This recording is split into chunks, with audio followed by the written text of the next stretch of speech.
আজকে আমরা শোল মাছ দিয়ে লাউ রান্না করব। শোল মাছটা প্রায় একটু ভাজি করে নিই, ভেজে তারপর আমরা লাউ রান্না করব।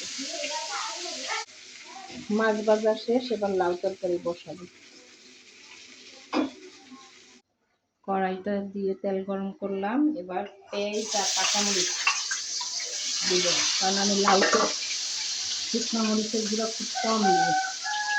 লাউ আমি এইভাবে রান্না করি, কাঁচামরিচ, হলুদ হালকা, একটু সাদা সাদা রান্না করি আর কি। লাউটা বেশি কালো হলে ভালো লাগে না আমাকে। সবাই একজনে একভাবে রান্না করে, আমি এইভাবে রান্না করি। আগে আমার আম্মা ওইভাবে রান্না করতো ছোটোবেলায়।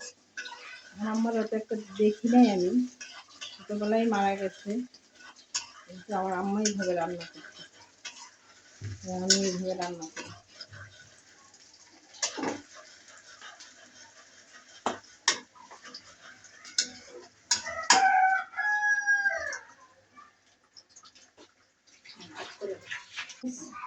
রসুন, আধা চামচ রসুন দিলাম,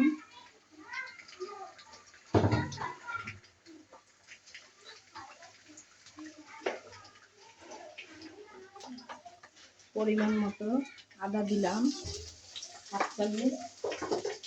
এবারে ভালো করে আমি কষায় নেব।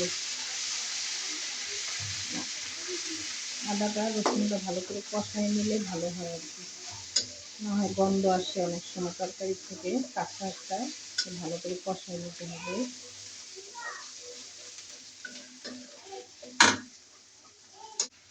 হাফ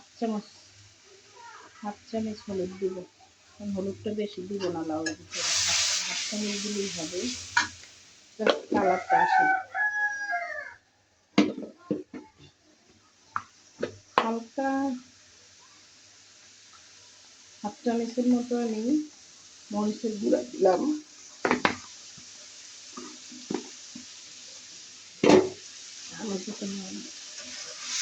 ভালো করে কষাই নেব। কষানো শেষ, এবার লাউটা ঢেলে দিলাম, লাউটা কষাবো। কষানো শেষ হলে পরে ভালো করে নেড়ে চেড়ে কষায় পরে ঝোল দিব। আমরা দিয়ে দিলাম হালকা পরিমাণ, লাউ এত ঝোল দিতে হয় না, হালকা দিলেই হয়।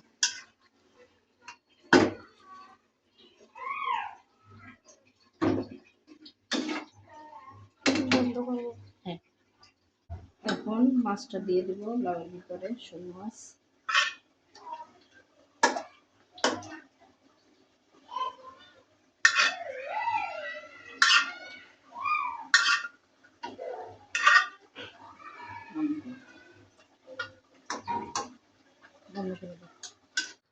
রান্না শেষ, লাউ দিয়ে শোল মাছ রান্না করলাম। সবাই আমার জন্য দোয়া করবেন এবং আমার চ্যানেলটা সবাই সাবস্ক্রাইব করবেন এবং দেখবেন।